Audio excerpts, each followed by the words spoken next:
The Good News Network! Hi, I'm McKenna. And I'm Mackenzie. And we're here to talk to you a little bit about our amazing interviews. Here, I'll list them all for you. So our first one is, we have a whole bunch of them. So here are a couple of them. The Saltwater Classic, Mears Island, the 30th anniversary of protecting it, the Free Candy Story from Our Imaginations, the Lantern Fest, Chickens. Hi, my name is Kaylin Morrison, and what is yours?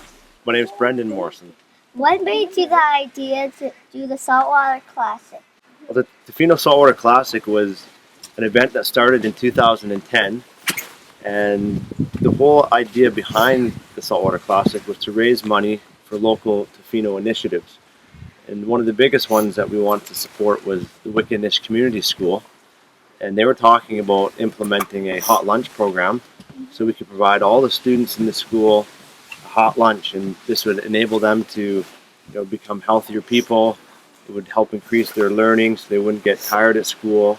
So that was a big part of it. We've also donated to the school's literacy program, so we've put more books into classrooms to help children read.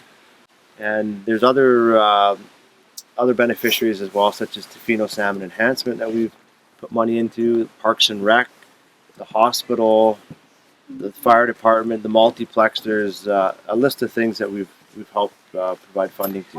What's the biggest fish that was ever caught in the Derby? The biggest fish ever caught in the Derby was actually caught in the first year, and it was a 38.5-pound Chinook. Wow. Was everybody like, wow?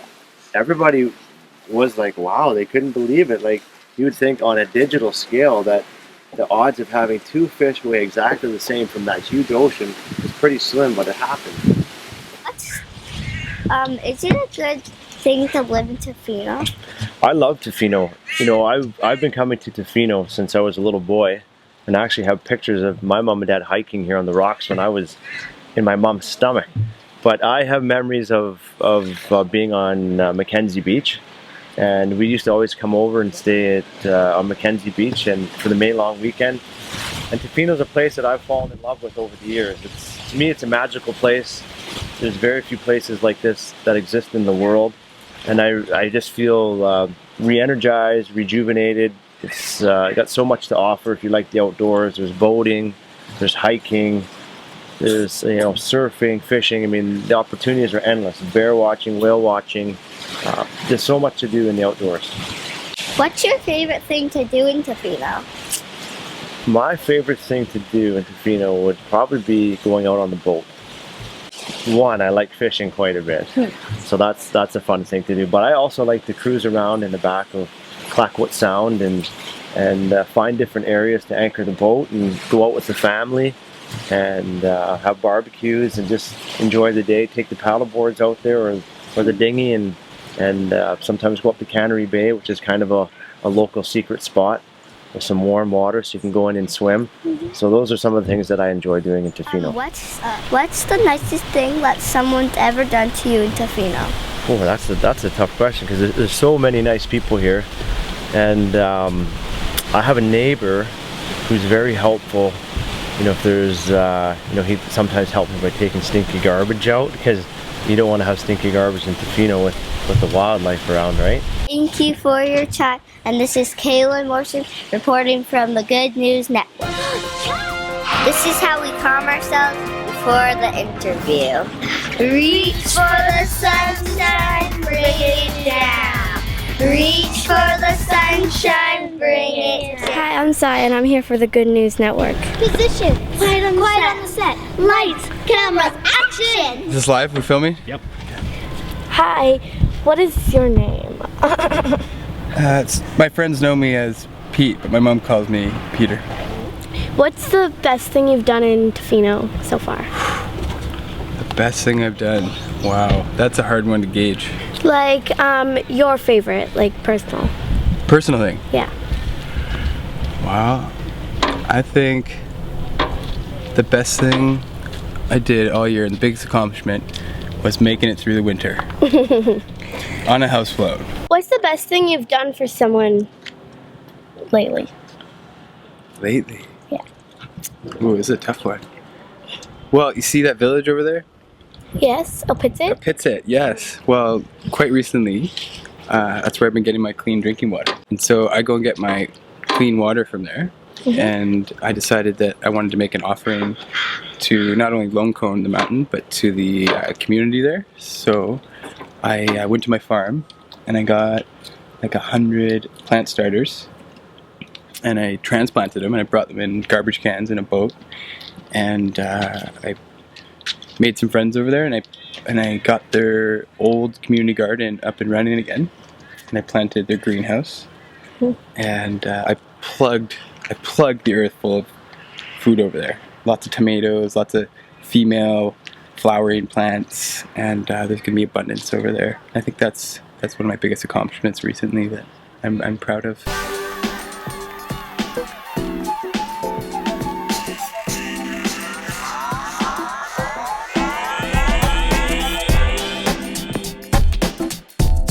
Hi, I'm Saya. And I'm Paris. And we're from the Good News Network. We're about to find out what the world would be like if all candy was free. To get my directors, get in. Okay, I'm here because the Good News Network decided, what if candy was free? Quiet on the set, please. Hi, I'm McKenna Morrison, and I'm here interviewing Torben. And what do you think? What would happen if candy was free? If candy was free, we'd have a lot of fat kids out there, I think. Do you think the dentist would approve?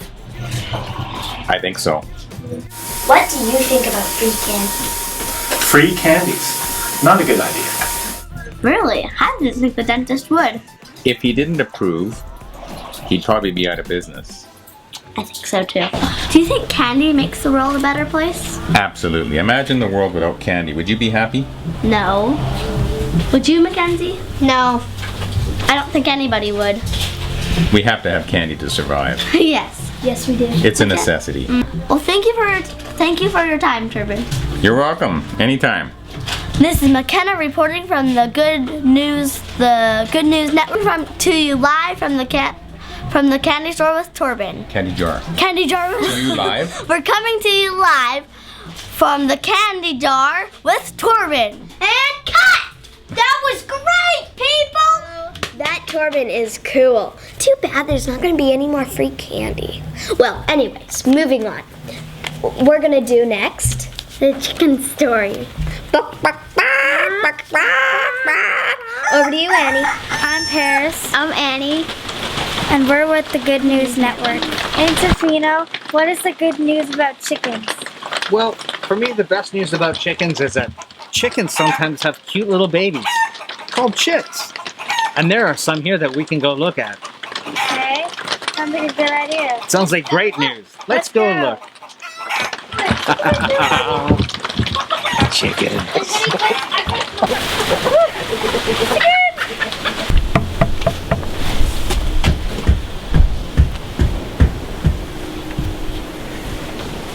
Ahoy, mateys! This is the Good News Network on the water. All aboard the good news.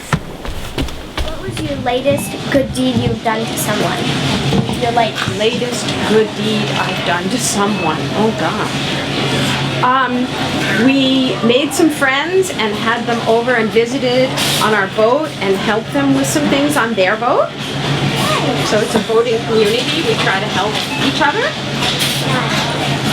So if they need parts or supplies, we try to help people because we never know when we need them. So it's always good to be helpful. Yes. One more thing. Is there any good deeds anybody has done to you? Oh, well, people do things all the time, like they move their dinghy at the dock, or just little things. They're helpful. When we got to the dock this morning, the manager for the marina, told us how to get rid of our garbage and gave us maps, and everybody's very helpful. Okay. Let's do it. McKenna, what is your name? My name's Grant. Nice to meet you. Nice to meet you too. What is the best thing you've done in Tofino so far? Probably married my beautiful wife and had these 2 great children. Well, that's amazing. Yeah. Surfing's fun too. You surf? Sometimes I like to boogie board. That's cool. What is the nicest thing someone's done for you? The nicest thing that someone's done for me? That's a hard one. I have so many good friends and they all do such nice things for me all the time. It's really hard to put that all into one category. What is the nicest thing you've done for someone? That's a hard one too. I like to pull pranks on my friends. Well, thank you for your time. You're welcome. I am Annie, and what's your name? My name's Dan. And can I ask you a few questions? Indeed you can. What's the nicest thing a person done to you? Well, my girlfriend had my daughter have a baby, but We don't need that. Please back you did give me a great smile. Yeah, you can hold it. What's the nicest thing that you've done to someone? Oh, well, this kid hit his head on the ground and I had to do CPR on him. Yeah, pretty insane. Yeah. Thank you for your time. No problem, have a good day. Ahoy, mateys! This is the Good News Network on the water. All aboard with the good news.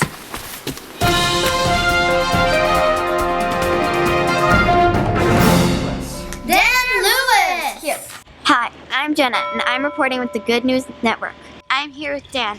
Dan, tell me about yourself. Hi, my name's Dan Lewis, and I live here in Tofino, and I'm a kayaker and I'm a conservationist. I help to protect nature. Tell me about some good things that are happening in the area in Tofino. Well, you know, there's a lot of good things happening in Tofino. I'm really stoked you kids are doing this because I think if we listen to bad news all the time, we feel bad, and I think there's a lot of good news. So for me, the good news today is that I got out of bed, the sun was shining, it's a beautiful day, and I saw lots of bears, or not bears, but wildlife today as I kayaked into Tofino. So Dan, is there any good news in this area you need to talk about? Yeah, you know, I think for me the good news is this mountain right over here is on Mears Island, and it was going to be clear-cut logged about 30 years ago, and the people who live over there, Tlaoquiat, and the people in Tofino got together and stopped that island from being logged, and that to me is, so those trees are standing today because all those people got together and stopped them from being cut down. What is your advice for young people that want to protect the earth and wildlife? I think the big thing is to get out there and enjoy it while we can and get to know the area so that you know what is at stake and what could be lost. And I think spending time in nature is probably the really good way to start when you're a kid. That's what I did when I was a kid, and it really influenced my life in a big way. Thank you. All the way from the float house in the sound, Mark Hudson! This is McKenna Morrison, and I'm reporting for the Good News Network. And this is Mark Hobson. When you were little, what influenced you to become a painter? Well, what mostly influenced me was I just loved insects and bugs and frogs and animals, and so I used to draw animals all the time. I used to draw and draw and draw, and I started drawing about 3. I think the first thing I ever drew that was recognizable was a chicken. What inspired you to become a painter? I just wanted to do it so badly. I just loved all the things that I was seeing, and I really wanted just to prolong the experience. And just driving by in a car is one thing, but actually spending a couple of hours trying to paint something is really kind of neat, and it just means that you get to hang out longer with whatever it is you're drawing. Does art make you happy and relaxed and calm and peaceful? Not always. What is interesting is that when I'm painting, it's quite hard work. For lots of it, it's very exciting, and sometimes it's relaxing, sometimes it's boring, but a lot of the time, it's really hard, and you have to think, and you try, and you get frustrated, and you get angry at yourself, and then you go and you try it again. And the one thing about acrylic paint that I use a lot of, you can cover up your mistakes and try again.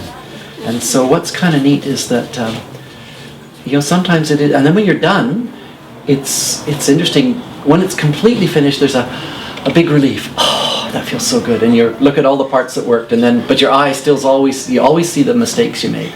And then a couple of months later, sometimes you could look at a picture and you go, oh, that worked out okay. And you forget the mistakes you were making. Yeah. What is your most popular picture that like everybody wants?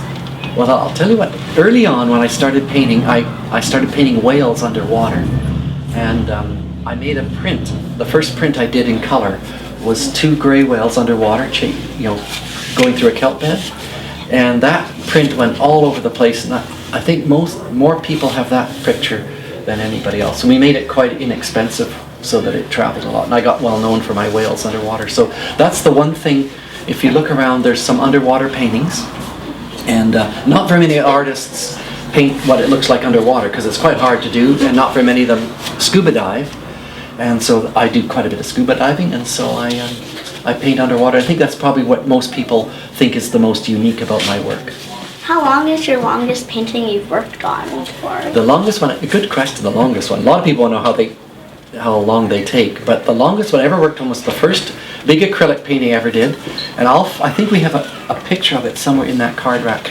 And it was of a forest scene. And it's sort of the West Coast forest. It's got a big log in it. And I was learning how to paint in acrylic, and I painted all the moss, and it took 5 weeks, and I probably worked 8 hours a day for 5 weeks on one painting. So I know artists that take longer, and if you're a writer, you have to wait. It takes sometimes years to write a book. But that's the longest I ever did, and I was pretty tired at the end of it. I must admit, I was exhausted from painting that hard. That's cool. Thank you for your time. I think we're gonna go look at some more of your paintings over there. Thank you, and those are great questions, by the way. Some of the best questions I've ever been asked, in fact. From the Raincoast Education Society, Crazy Kimberly Johnson. Hi, I'm Jenna with the Good News Network.